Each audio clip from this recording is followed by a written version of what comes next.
Hey there, welcome back to the table.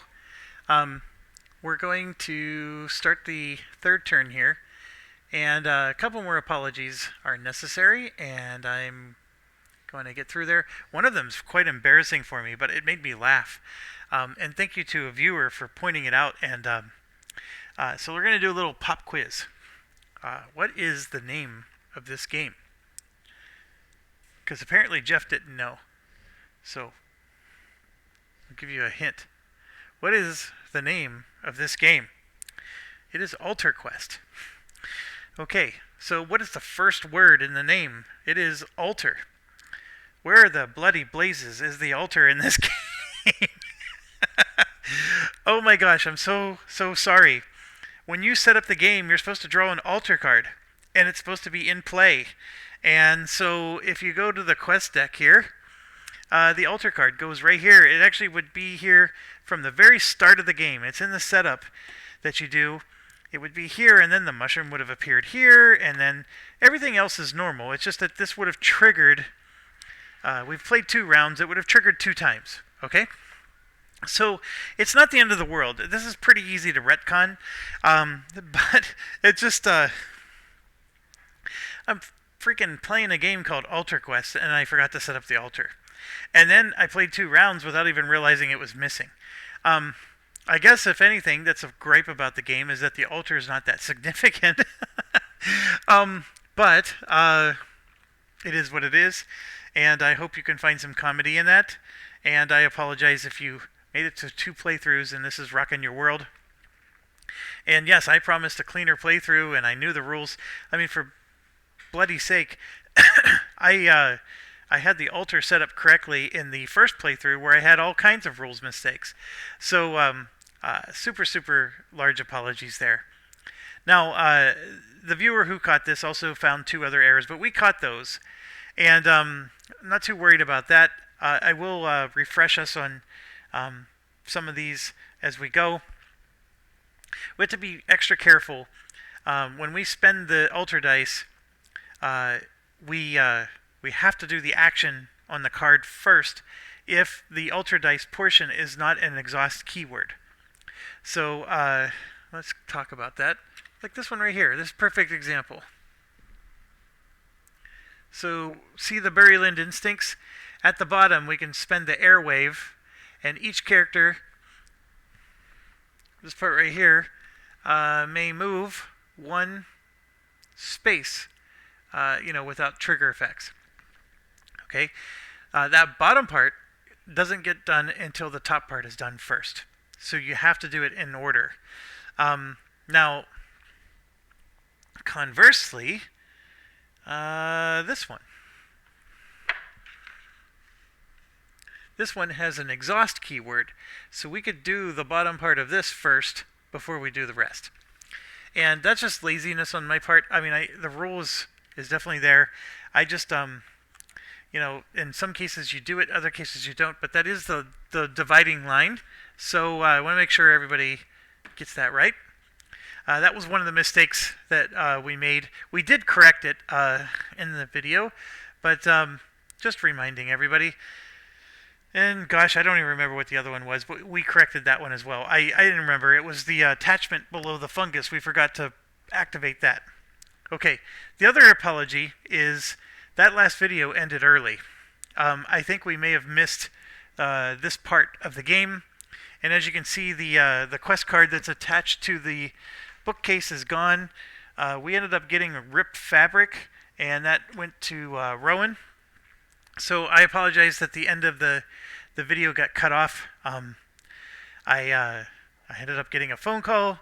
Long story, but basically I stopped recording.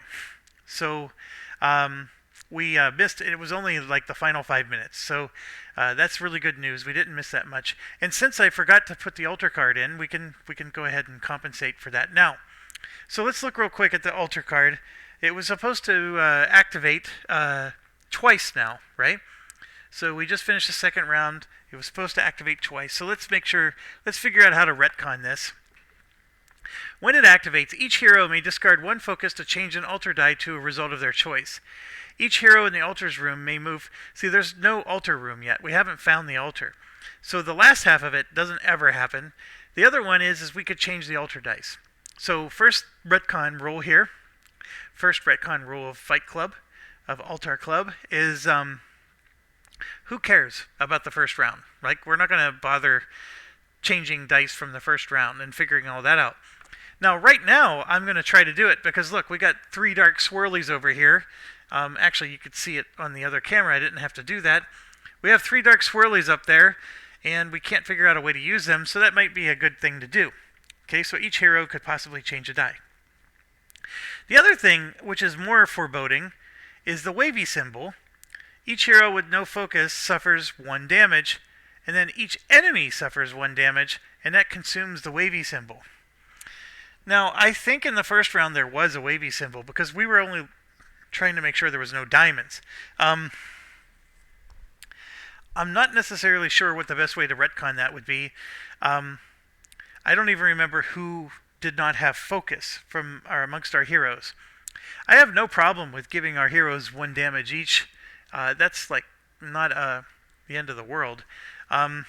So we could do that to retcon this.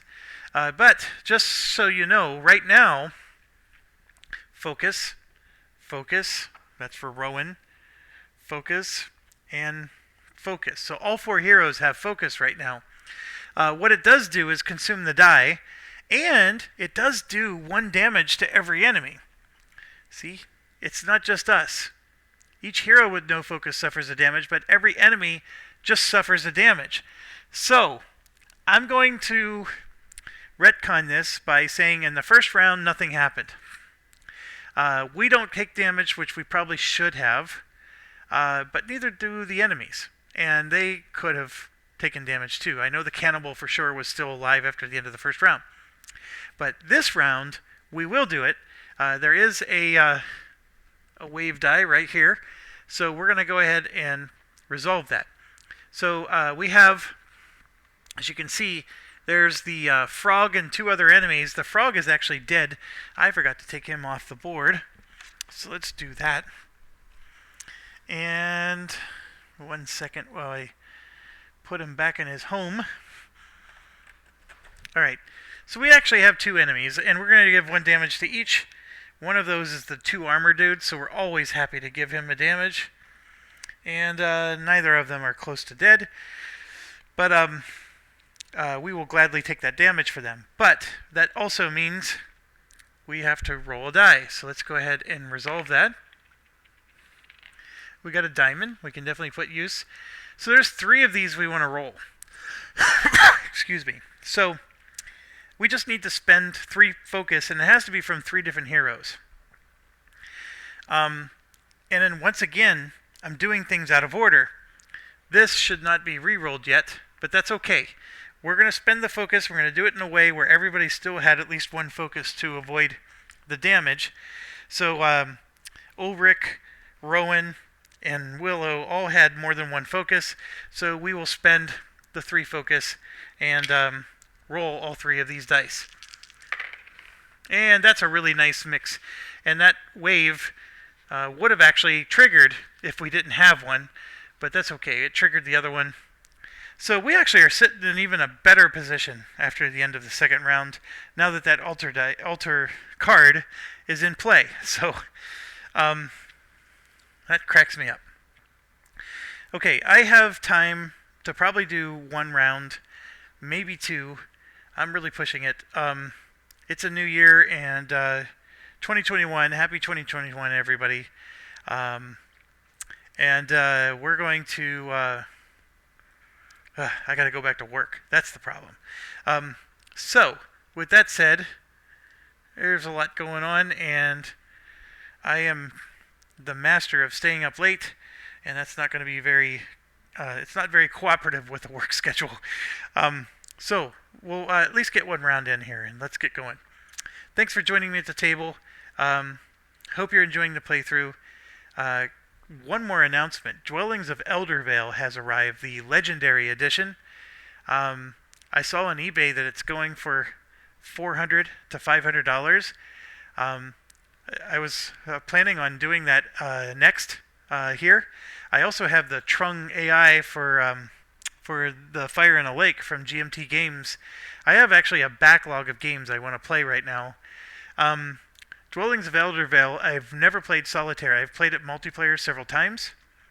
And then, of course, I cracked a joke that, screw the channel. I'm going to get $500 for the game.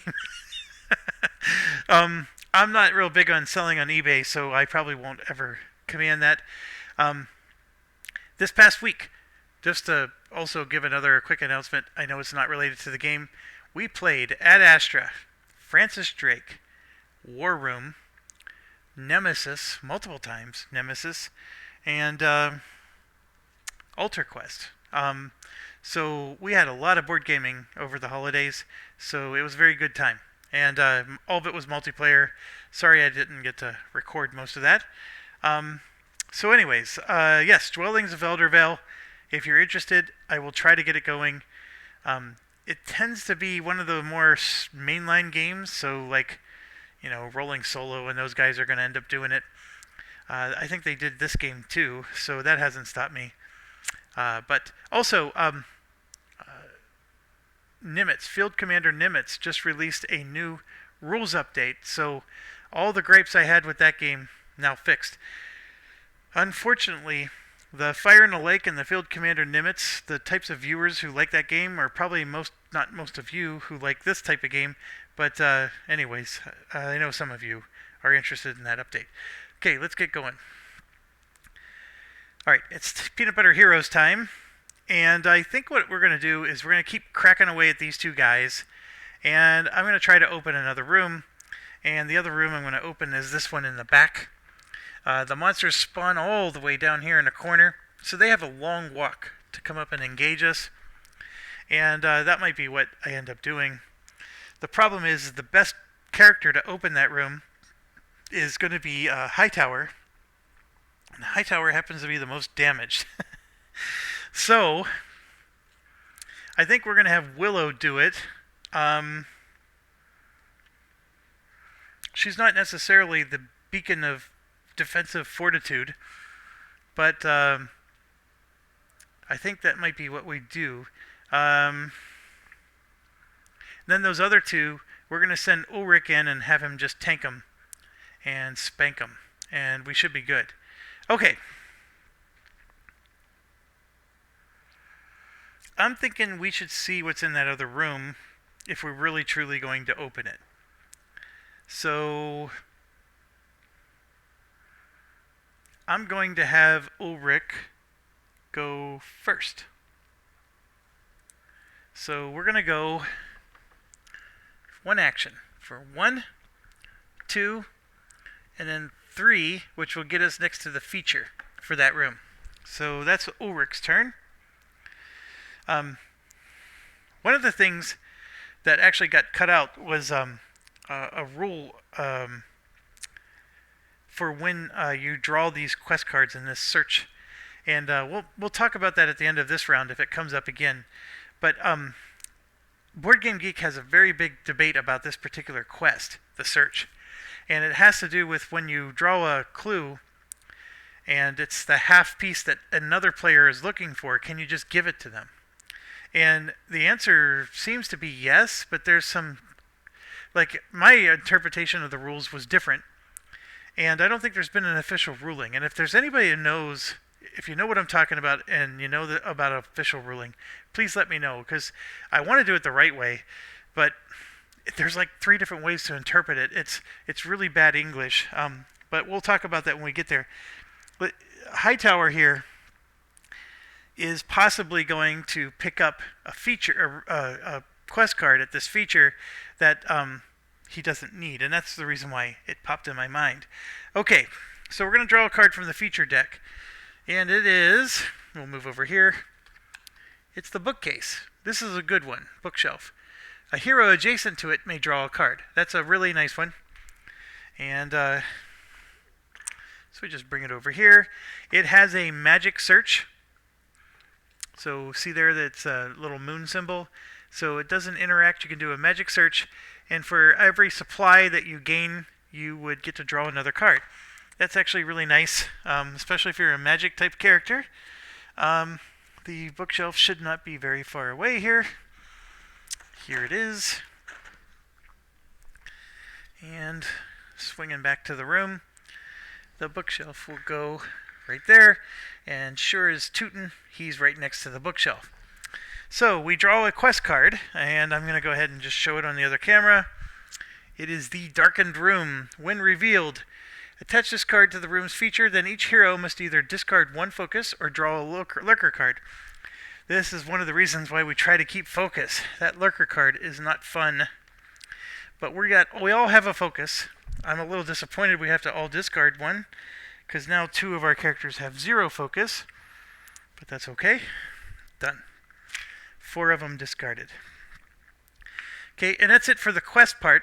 And then we're going to draw 4 Raglanders. So we have 1, 2, 3, and 4. And we're going to do Hightower, Ulrich, Rowan, and then Willow.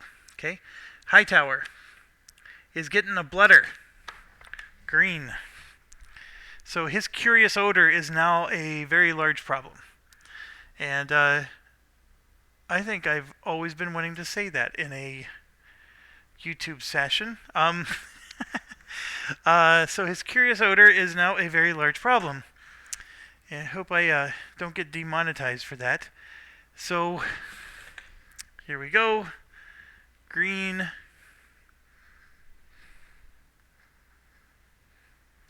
And the blooder is going to go into the corner. Into the corner where all the bad kids go. The dunce cap. Okay, so the next one is Ulrich's. And it's another blooder. This one's a yellow one. They all have the same skills, by the way. The color is just different, so you can recognize them. There's no such thing as the red one being more powerful than the green one or anything like that. At least not with these guys or any of the ones I've seen so far. I haven't played with all the decks yet. So that one goes out there. So we got 2 blooders. Then Rowan gets a trap. A trap is nasty. These traps put a lot of tokens on the guys. That part's not good. And the really bad part is it's in the corner of the room. So this trap is going to take us a while to get to. But it means Rowan needs to go into this room. That's really the ultimate translation there. So the trap goes in, and that goes in front of Rowan, which is sort of thematic. And then the last one is a cannibal. It's going to go in front of Willow. It's a yellow cannibal. And so, yes, we have 4 figures at least. 3 of them being creatures. And he will spawn in the back here. Alright, so that's our situation. We knew that was going to happen. We opened the room. We have Hightower there next to the bookcase. We have 2 actions left. Let's see what we can do. Hightower is still sitting on 5 damage. I think we have some options. So, first option is I think we need to get rid of the curious odor. Second one is I have a consumable, the poisonous bladder. This thing. Okay, but see there, the range is 5. And if we look on the map, he's 1, 2, 3, 4, 5, 6, 7. He's 8 spaces away, so I can't quite use that. But what I want to do is I want to get rid of the curious odor. So the curious odor, just to refresh you, is it needs 3 successes on it. It's a task that uses magic, and it cancels the first success. So I basically need 4 successes if I want to do it in one go. Alright, so I'm going to do that, and I'm going to use this here. Now, why am I doing that, you say? Because I'm going to play the Star of Aluna, and we're going to do the bottom part there where we exhaust the lightning ring, and then after a character within range rolls dice for a test, we automatically get a crit to the results. So we want that. So I automatically have 1 success, and I'm going to get to roll again. right? That's the whole idea. All right, so his magic is only a 2. So we're going to roll for his magic. And there's 1 hit and 1 focus. And then because of our card, we got a crit. And then the crit's going to let me roll. And there we go. We have 1, 2, 3 successes. And then there's 2 focus. Now here's where we get screwed a little bit. He has 0 focus, so I can't spend 1 to get 1. So I'm just going to take 2 focus for him. And I only had 3 successes. So I only put 2 progress on him. And we're going to have sad faces. So we're 1 away from knocking it out. And I'm tempted to just say, okay, for the final action, we're going to just get rid of the odor. And to be quite honest, there's not much else to do. He's really far away. The only thing that is left is maybe we should try to heal, right? There's an action that's a prayer. We do have a feat called Rousing Him. And I test, and for each success, choose a hero within range to gain a focus. That's interesting. I could have done that before we did all this nonsense. And then I can choose a hero within range to perform an extra action. That's also interesting. I'm going to hold on to that. I like that card. And then Faith Rewarded, we can test blue. If passed, return 1 prayer card from your discard pile. Oh, that's also good. I'm going to wait on both of those. We're just going to try to get rid of the odor with this guy. Now, one other thing. I keep adding more and more. That's the thing with this game. There's so much going on. Ulrich has a reaction card. These reaction cards are the one thing when you're going to play solo and try to control more than one character. The reaction cards are the things I forget about all the time. Play this card when a hero within range would suffer damage. They can discard an inspiration and cancel the damage. So that's his.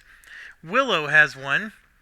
Before an enemy activates, to place a melody token on the enemy, and then I can choose a hero to gain a melody token.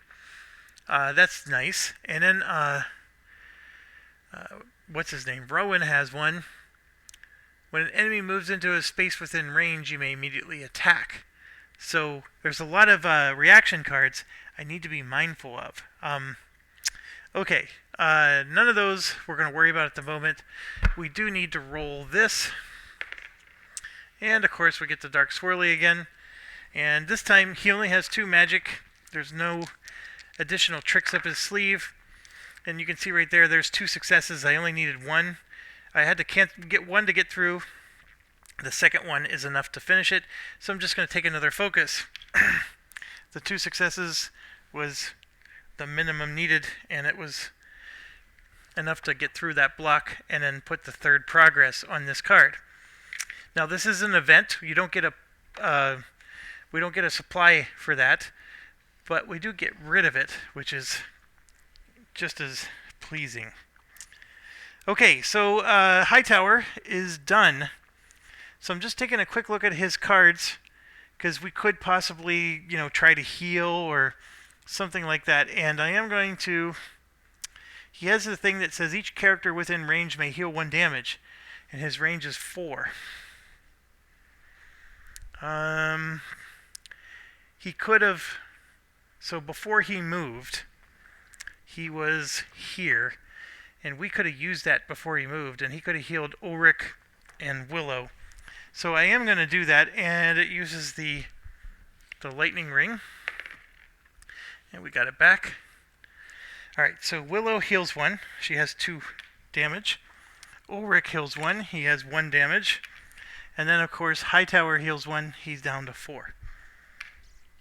As far as everything else, he has some wonderful cards, to be quite honest. I'm just hoarding them right now for a better moment. And I'm going to draw a new card, and we got a Luna's Blessing. It's one of those ongoing prayers. Before rolling dice for a test, can gain an extra die and add a critical. Holy buckets.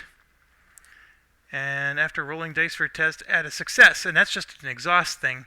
It's an ongoing effect, so you can use that forever and ever. Holy cow. That's probably his best card. You put this on a hero, never use it for the use effect, and with Melody's tokens, you can just pop those like Pez dispensers and automatically get extra successes with your rolls. Very, very good. Okay. Probably more time than necessary to talk about him. Next up is Willow. And the reason I'm choosing Willow is I think she needs to go... She has to go into one of these rooms, and we're probably going to go over and help Ulrich. And she's been doing, playing her lute and giving out melody tokens, which was wonderful. She still could, to be quite honest. But at some point, we need her to do some damage.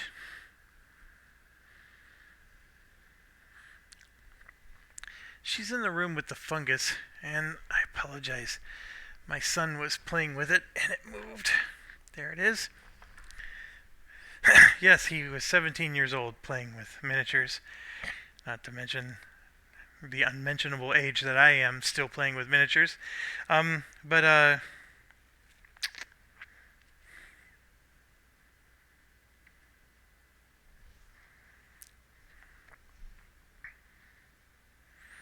Okay, so let me show you what I'm thinking of doing.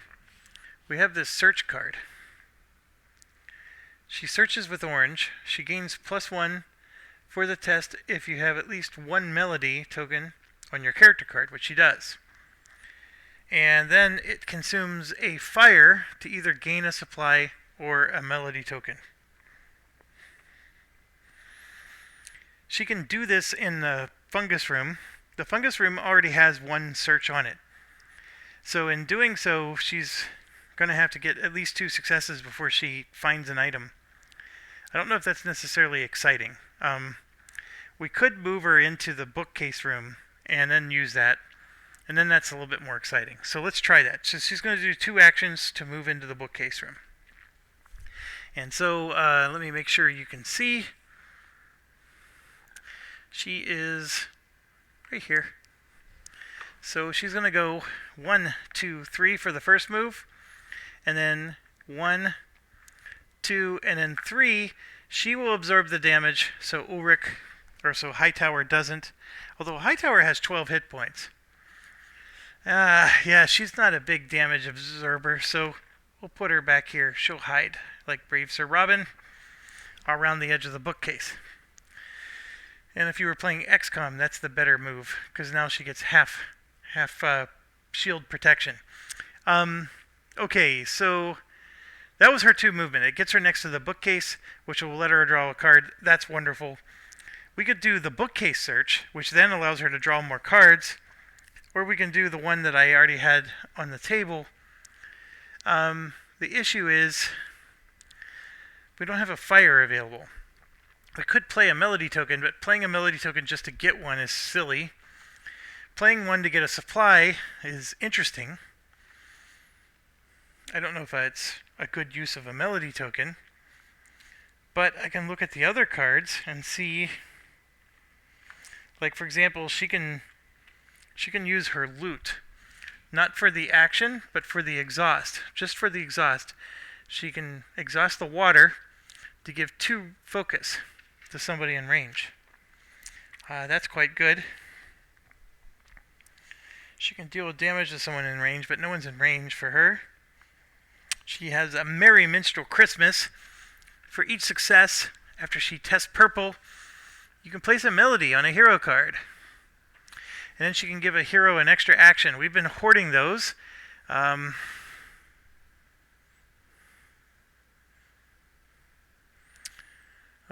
Okay, one more action. Make up your mind, Jeff. Make up your mind. I think we should do a search. So now the question is we doing the bookshelf search or the card search? We're going to do the card search. So she's going to search with her orange, which is only 2. She's going to get an extra die because she has a melody token on her character card. So she'll roll 3. That is a crit and 2 successes. and then that is another success along with a focus. So she got 1, 2, 3, 4 successes. She will take the focus for herself, so that puts her up to 2 focus. So we have 4 successes. So what that means, as you may have figured out by now, is the first success gets checked against here, nothing gets canceled, so then we put 1 on, and we gain a search card. So that's ours. And then we have 3 more successes, and you just go 1, 2, 3, and we get supplies. 3 of them. Now, this does have, for every supply you get during a search, you get to draw a card. However, it's only if you use the interact feature on the card. We did not. We used the search feature on this card, so not quite the same. Okay, so probably not the most awesome card in the world to you, but everybody has melody tokens right now, and I think it was a nice time to spend an action just to search and gain an item. Okay, now we can spend a melody token to either gain a supply or another melody token. The only reason I would do that is just to gain a supply, and I'm not going to do that. I am, however, going to use the exhaust feature on here. So we're going to roll this blue, and there's the fire we were looking for. And I'm going to take 2 focus, give it to a hero in range, and she's going to give it to herself. So she's up to 4. Okay, so let's see what card she got. She got an Ancient Scroll. I actually really like this one. So you can use it 1 time to change 2 altar dice to the exact value of your choice, or every single round of the game you can just exhaust it to roll an altar die. So before she ends her turn, she's going to use it right away. We're going to exhaust it to roll this. And that's more like it. Okay? So I don't think that was the worst turn in the world. We have a lot of bad guys on the board. The trap is actually the biggest issue right now that I'm looking at. So now let's go to Rowan. Rowan is going to use his Trapper's Rope. And just as a refresher, that rope as an action, I can exhaust 1 minion. And I think I'm going to exhaust that minion that has the 2 armor, because we're basically going to keep putting that minion to sleep. That minion's not going to do a dang thing the whole game, and then we're just going to use the weapon shelf to pummel it in between rounds and bypass his armor. That's a wonderful thing to do. We're not going to get as lucky in the next room that just spawned 2 of those blooders, but in this room we can do it. Okay, so I'm going to use an action to... And the one I'm talking about is this guy right here. He's in range, and so we're going to exhaust that one. And that's actually the creature that is in Rowan's threat area. It has 3 out of 5 hits. I mean, just 2 away from dying. And unfortunately, though, Rowan needs to move away. And then we're going to use the bottom there, exhaust a diamond to place your figure in any space within range. That's exactly what we're going to do. So let's exhaust the diamond, and we got another dark swirly. So he's going to go 1, 2, 3. That's within range. So it was like a free movement for him, and he got to knock someone out. Really can't complain about this character. He's pretty darn good.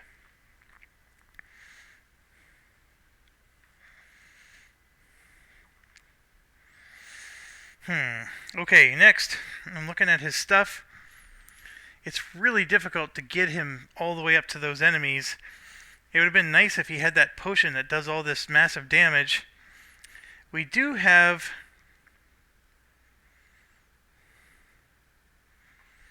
He has an ability to...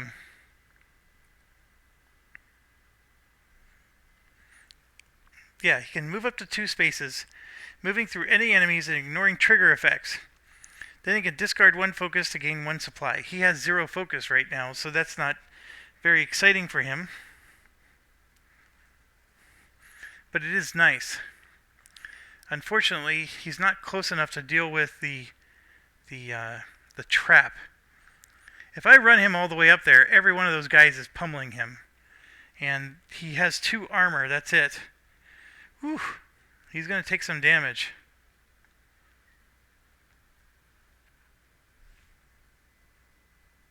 Somebody will. Okay. Second action. He's going to move 1, 2, 3. And unfortunately, if he moves 2 spaces, it's still not enough to get in range of that trap. And that's what I was hoping to do. The 2 spaces is not enough. He needs another movement point. So that plan's not going to work. Okay, my thought was I want to just charge this trap. He has this ability on his character card where if he spends one of these, he can move 2 spaces. It's not, it's not even an action. And then he gets to ignore the trigger effect of the trap, which is very, very valuable. You know what? I can, the rope. Exhaust 1 minion within range and place 2 progress on 1 trap within range. Oh.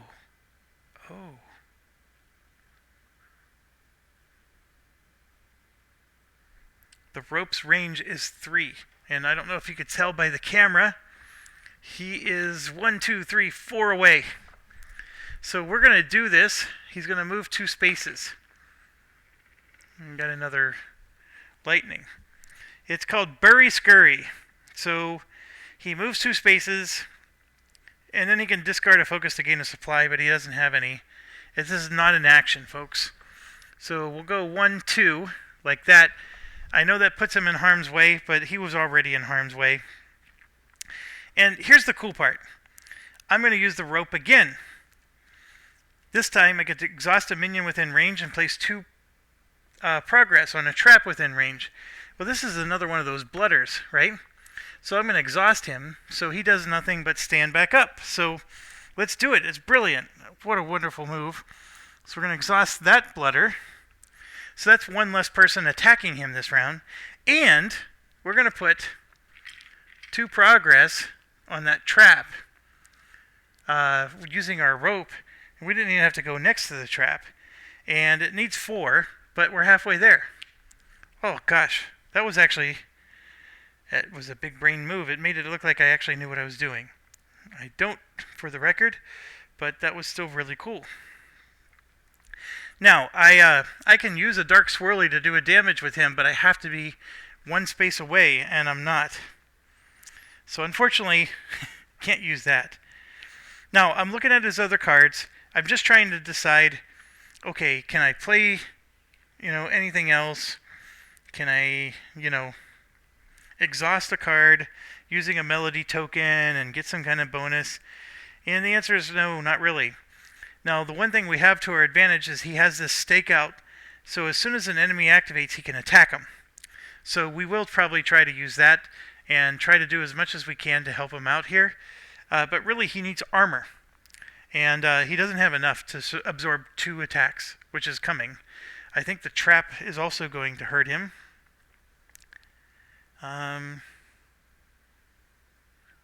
No, actually, it doesn't. And in fact, if we kill... Yeah, we're in good shape. The trap is not going to do too much to us, but it will put threat tokens on all the minions, which that part's not good. Okay, so let's get back to... His turn's over. So let's do this dude. Oh, we probably want to explore this room too. So we're going to go 1, 2, 3, 4. Get in a healthy range. And then we can either roll up to 2 altar dice. We could spend a water to change 2 dice.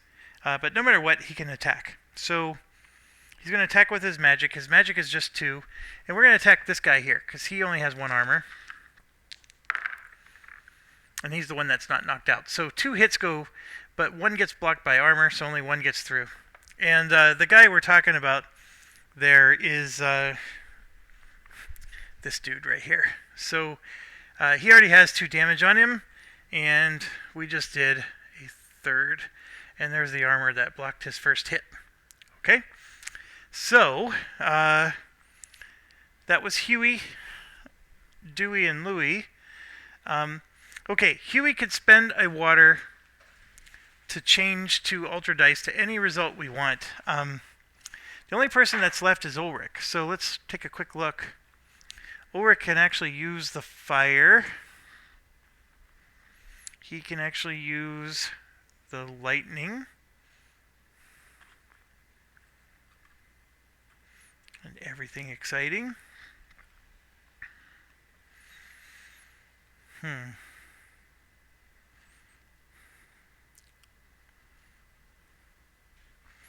Yeah, actually the fire for him is pretty good.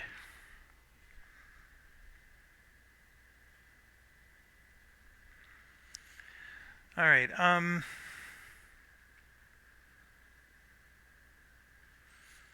not going to do it. I'll leave the dark swirly there. And we'll move on to Ulrich von Liechtenstein. And as you can see, he's hiding behind a door, like brave Sir Robin. So we will use an action.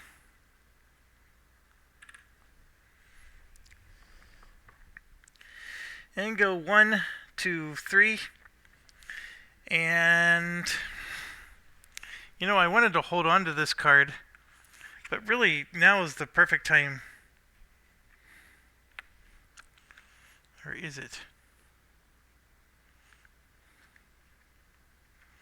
Now is not it. I was going to say I can use a card that gives him 2 movement and then go up and attack this guy, but he's stunned. This is the one that's not stunned. So I want to stay next to that bookcase so I can get a free hit in. But unfortunately, if I go up to attack the other guy, because my range is only 1, it doesn't work.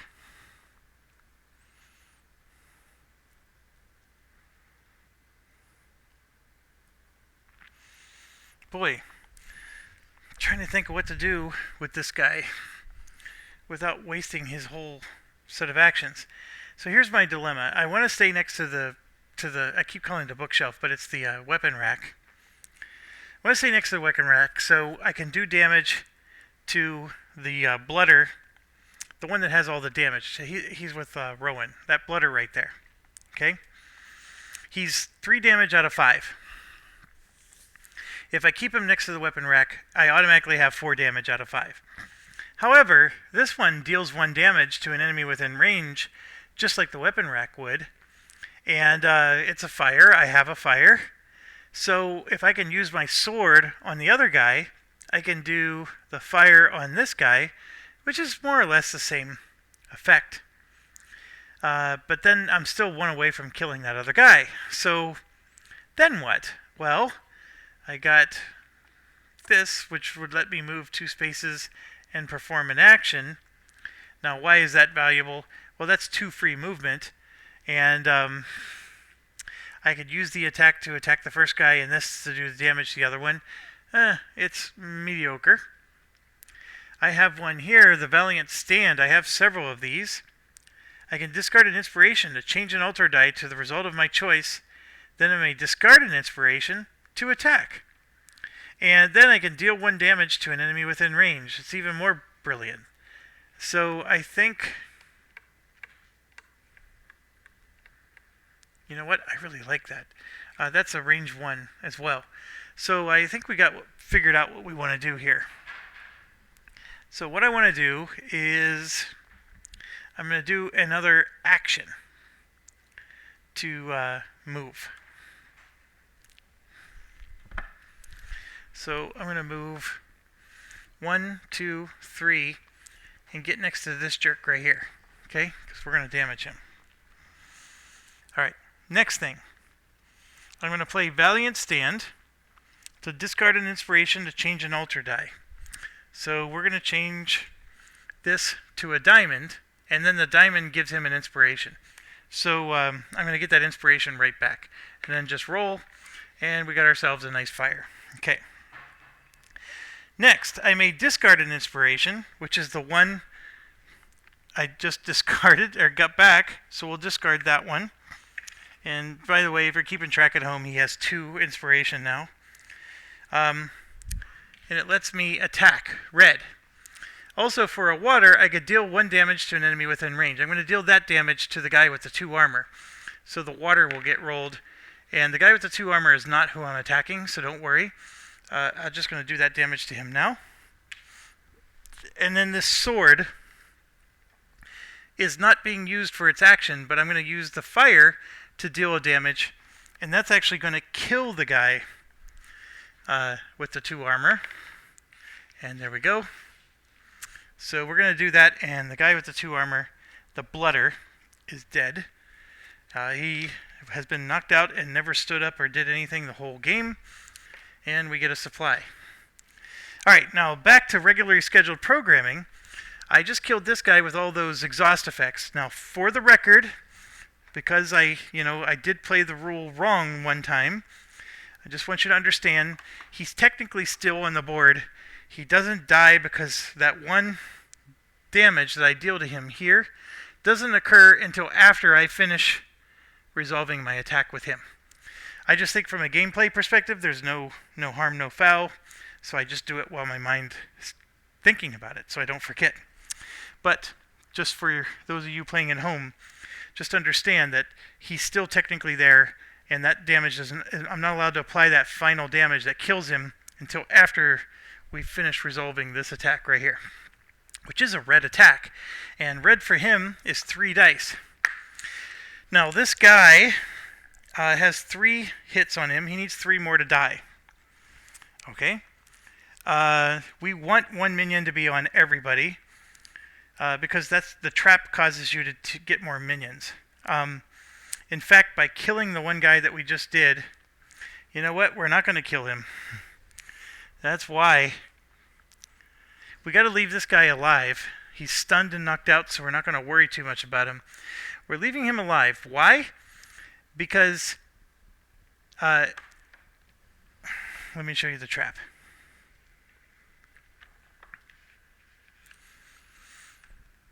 Might be a little difficult to read. The text on this background is sometimes hard to see. But it says, each minion threat card gains a threat token. Don't worry about that. Each hero that has no minion in their threat area draws 1 new threat card. So you're going to draw another enemy. If I leave that guy alive on the player board, then he doesn't have to draw another enemy, and instead I have a guy who's stunned, completely knocked out, and on his last breath. So I put the Raglan Blooder back. I'm refunding my supply token. So that means this extra damage is going to go to the guy I'm attacking right now. So that's good. Now we have a plan. So let's go ahead and do our 3. He does have a pendant here that he can discard an inspiration to add a crit to the results. And then he can use the lightning bolt to add an inspiration to everybody in range, and the range is 5. Ugh. He could have done it at the start of the turn, so we'll go ahead and do that. Did we have a lightning bolt at the start of the turn, though? I'm not going to go retcon that. So anyways, he's using a lightning bolt to give himself an inspiration after he spends 1. Now let's talk about the card. So on the top there, it costs an inspiration to add a crit to the results. On the bottom, he can use the lightning ring to give himself an inspiration. He has 2 inspirations, so he's going to spend 1 to get 1. And then we're going to roll this at the end and get another one. And it's basically going to be a free crit. So let's roll. So here's 1 hit, 2 hits, 3 hits with a focus. And then he got a free crit, which is a 4th hit. And then we're going to roll for the crit. That's a 5th hit. 1, 2, 3, 4, 5. And then he'll take the focus for himself. So He gets a focus. Rowan never got one. That's 5 hits on this guy. This guy has 1 armor, so 4 hits go through. He actually killed the guy. That is quite interesting. And then, yeah, this water now is going to kill the other guy. I'm not going to waste it just because I'm trying to be cute. So we'll go ahead and kill both guys then. So both of these just died, and we get 2 supply. And yes, Rowan is going to have to draw a new threat card because he doesn't have a minion in front of him, but that's okay. This Valiant Stand is used up. It's actually a pretty cool card. Oh, where's his discard pile? We got to figure this out. Alright.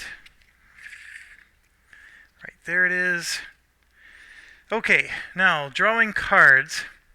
I forgot to draw a card for Willow. She got another one of the search cards that she just played. I forgot to draw a card for Rowan. He got a Bury Land Instinct, which he already has. And then for Ulrich, we draw a card, and he has Sacred Ground. It's basically a search card. And we'll show it to you whenever the time is right.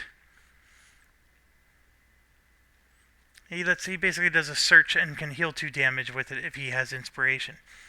The thing with so Melody wants to give out her tokens to everybody. The inspiration tokens does help other characters, but Ulrich needs inspiration tokens for all of his skills so much. You almost always want to give it to Ulrich, the inspiration. And in fact, I'm going to spend a Melody token. So, I'm reaching. I'm going to spend a Melody token that's in front of Ulrich and give it back to Willow. And I'm going to use the character card. It needed a diamond. As you can see, we don't have a diamond there. And it allows him to get another inspiration. So Ulrich is up to 3 inspiration in his inventory. And he has 1 Melody card or Melody token left. I think that's fine. Okay. He still has a potion of healing, a potion of agility. Ulrich is doing quite okay. Now, also, as a result of what we did, these 2 guys died, so let's get those off the board. That room is clear, which is fine, and now we're going to trigger the threat phase of the hero turn. So, first thing we should do is we're going to trigger Rowan. We're going to do his first. And so Rowan's play area has the trap. And I'm going to just take the 2 progress tokens off so you can see what it says. Alright, if you ever go near the trap, which is a range of 1, okay, then every minion threat card gains a threat token. Now, what it's doing right now, it's just activating. Each minion threat card gains a threat token. And it's every minion, not just the ones in your threat area. So it's the minions in front of all the players. And then every minion hero with no minion threat card draws 1. And the only hero that doesn't have a minion in front of them is actually Rowan himself. So let's do it in order. Threat tokens, remember, are stench. And when they activate... Oh, actually, we're doing this last. We're going to do this last, folks. Because when they activate, if they have a stench token on them, a threat token, they actually cause everybody in the room to do a stench check. So we don't want that. So just so you know, Willow has 1 person in front of her. Ulrich has 1 in front of him. And then there's 1 in front of Hightower. So 3 stench tokens are coming. But we're going to trigger... Remember, we could do the threat deck in any order.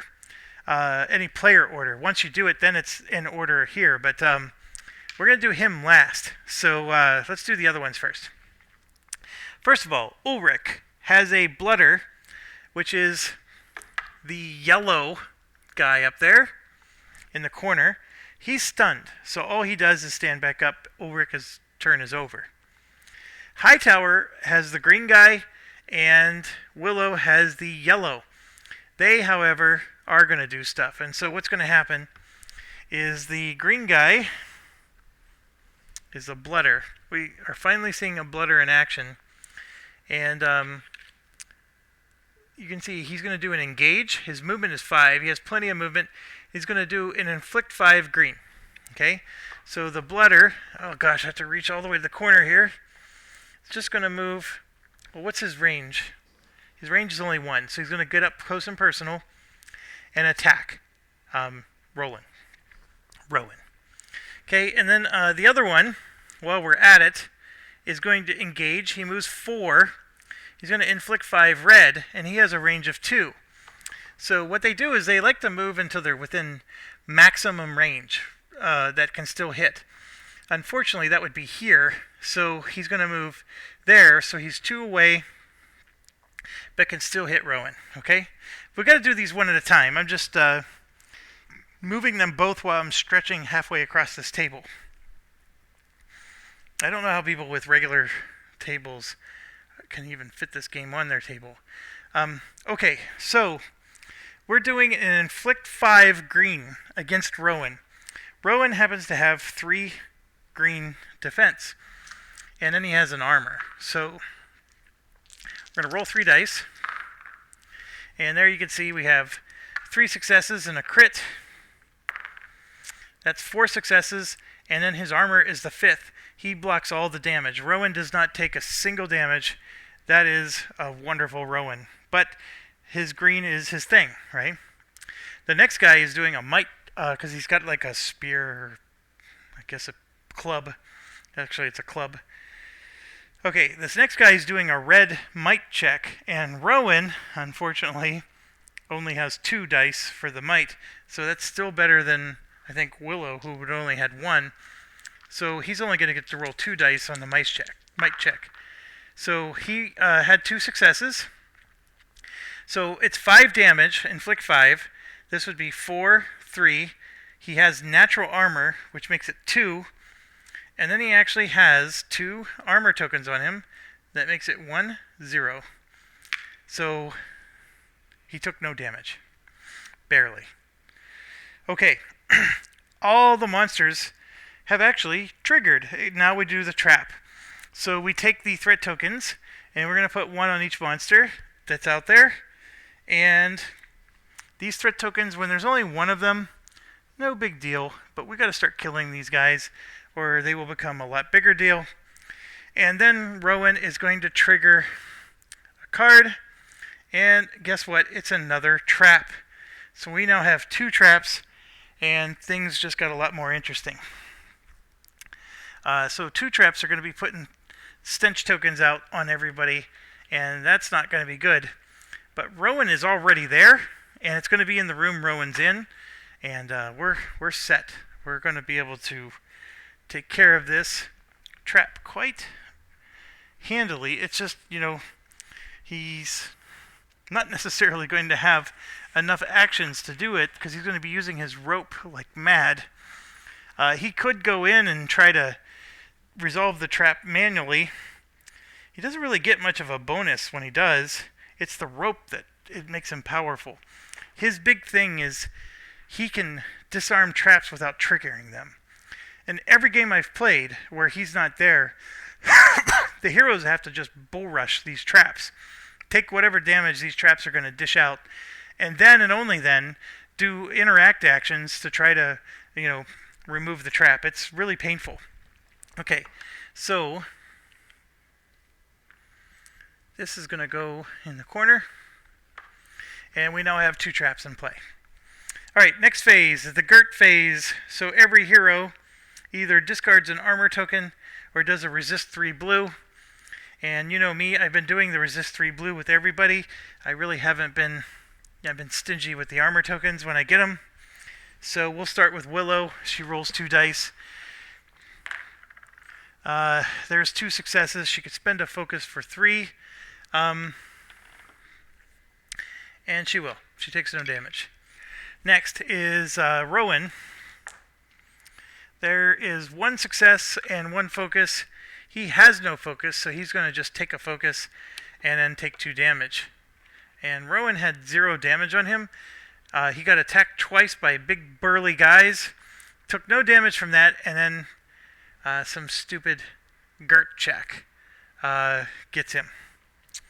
Alright, he had no armor either, so I had no other option with him. Alright, Ulrich has 2. And there's 2, and so he takes 1 damage. He can't use a focus or anything, so he just takes the damage. He has 2 damage. And then Hightower gets to roll 3 dice. And there's 1, 2, 3 successes, and he even gets a focus out of the deal. That's a good deal for Hightower. He's up to 4 focus, and he took no damage. Okay, so the Gert check is done. Now we're going to draw the Gert card, and it's a Pungent Aura event. Each hero must test Magic 3. This is a pass-fail thing. This is not like resist, right? Where if you resist 2 of the 3, you only take 1 damage. That's not the case here. Test 3. Each hero who fails must discard a supply or suffer 1 damage. We're probably all going to fail, but let's see how this plays out. Everybody has 2 dice, so we need a crit to be able to pull this off. Alright, so here we go. There's a crit. And I can spend 1 to get 1, and that's what I'll do. So I pass with Willow. So now we move on to Rowan. Did it say character? Hero. Every hero. So Rowan got a crit. And another crit. Oh my gosh, I'm just going to roll this one again. So that was 1, 2, 3, 4 successes. He passes. He didn't get any. We're trying to get some focus out of that. Okay, Ulrich gets 2. There's 2. And he can spend a focus to make it 3. Oh, sure. Why not? And then we go to Hightower, who has 2.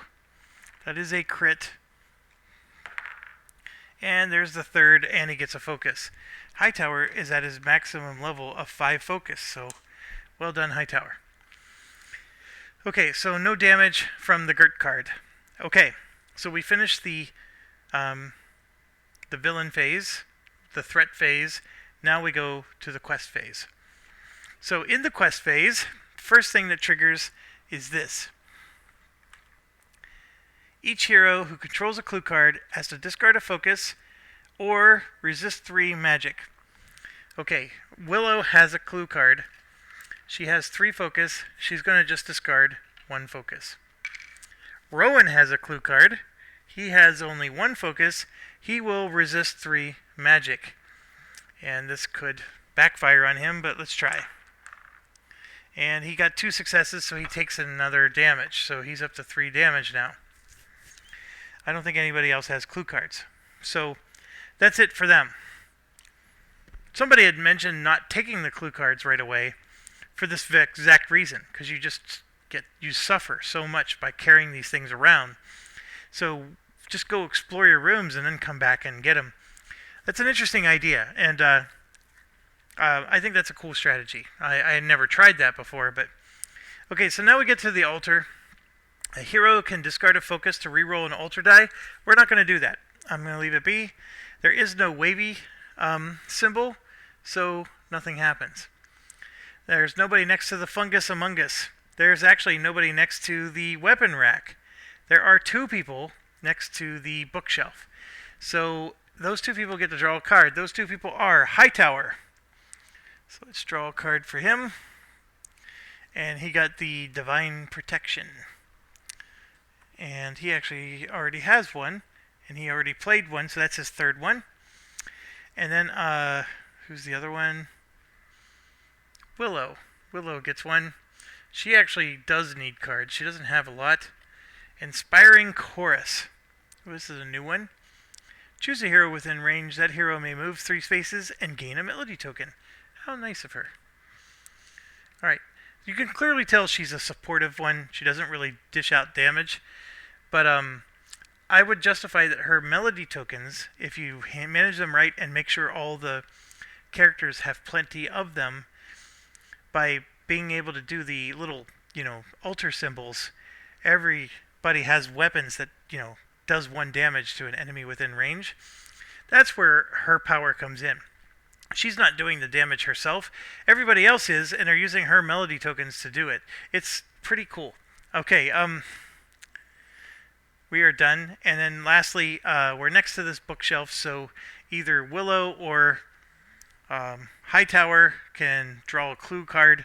We're going to draw a clue card, and this is where the rules get wonky.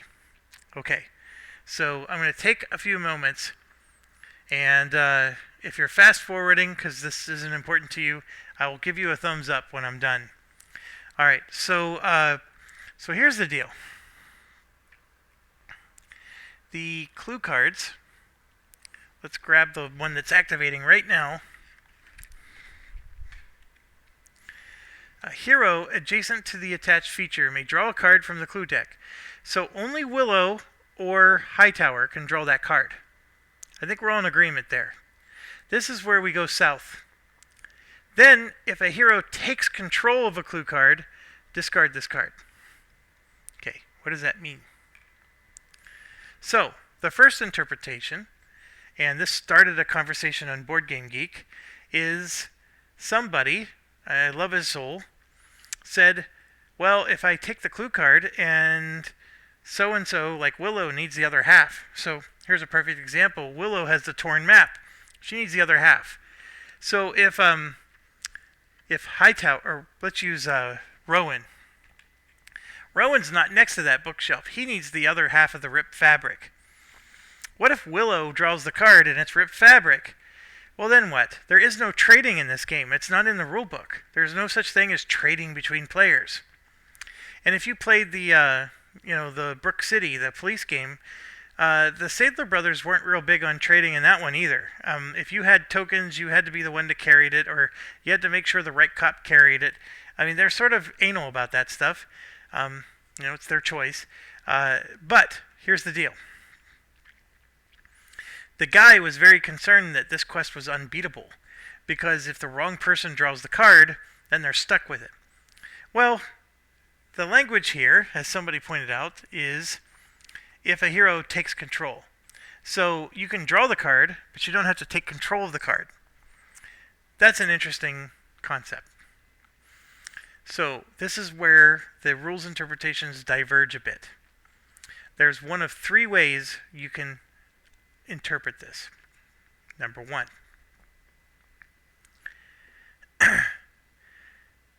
I draw the card, and then any hero can choose to take control of it. So even though Willow drew it, any other hero can choose to take control of it, and we just give it to them. Okay? That's interpretation one, and it's the one that was advocated on Board Game Geek. None of this, to my knowledge, was confirmed by the Sadler brothers on what's the right path. That is not the way I interpreted it. I'm okay with that route because that's actually easier. It's less cumbersome. But let's talk about the other two. The other two ways to interpret it is I draw a clue. No hero takes control of it because let's say Willow draws it and it's the fabric, right? That's what Rowan needs. If Willow takes control of it, then she just ruined the game because now we can't win because she has one half, Rowan has the other, and they can't trade. So neither hero takes control of it, and then we put the fabric, the clue token with that altar feature, or with the feature, not the altar. So it'll be on the bookshelf. So we just leave the fabric draped over the bookshelf. And then when Rowan has the time, he can swing by and pick it up as, an action. It doesn't say. So the reason why, and that was actually my interpretation, and the reason why I later realized, that's probably not the best interpretation, is because there's no action to swing by and pick it up either. The third one, which I'm tempted to say is the correct interpretation, although I like the first interpretation the best, and that's the way we're going to play it. The third way you can look at this is I go there, I activate this, I draw a clue card. It's not one that either of us want to take, so nobody takes it, and it just gets shuffled back in the deck. So then, if Rowan wants a fabric, he's going to have to come and hang out next to this bookshelf. and he's just going to have to wait until he gets the fabric. He could draw another clue and take that if he wants, but if he needs the fabric, he's going to have to be, and he draws the map, and the map is what Willow's looking for. He's going to have to put the map back and just wait another turn. And so then he's going to have to wait until he draws a clue that either nobody has, so he can take a second one, or he gets the other half of what he's looking for. That is, if you ask me, the way the Sadler brothers did this. And it's more consistent with the way Brook City did it. My honest feedback for you is it's crappy way to play.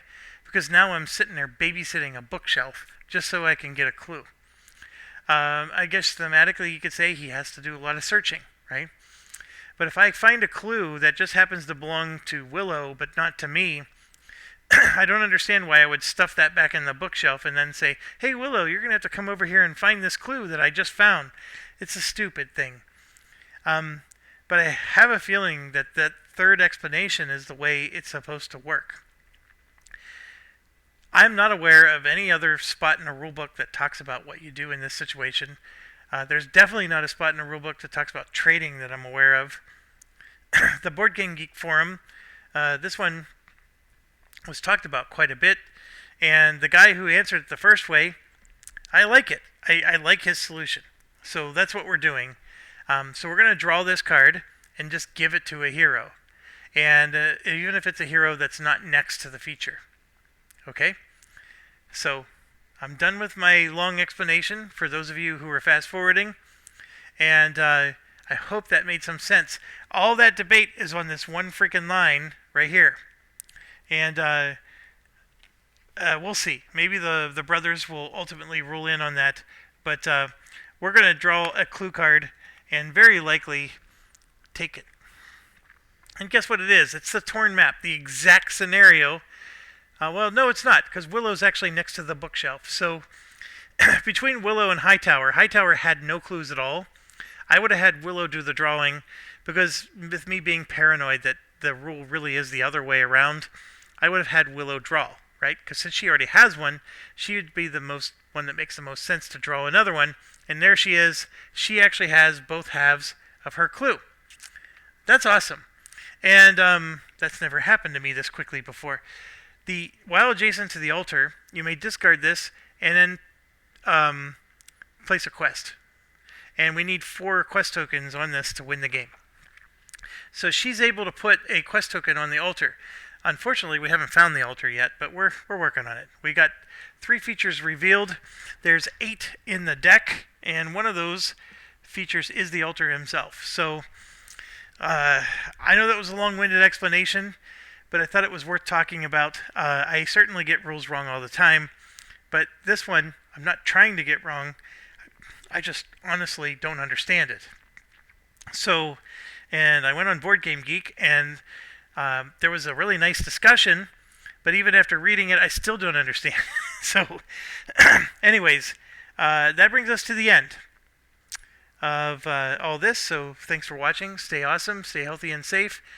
We took a 2-hour round and reduced it to 1 hour. I think we're getting better. And I ranted for 10 minutes about that rule, and I even gave announcements in the beginning. I think we could get this thing down to 35 to 40 minutes. So for a 4-character party, that's pretty good. All right. Stay healthy and safe, folks, and we'll see you later.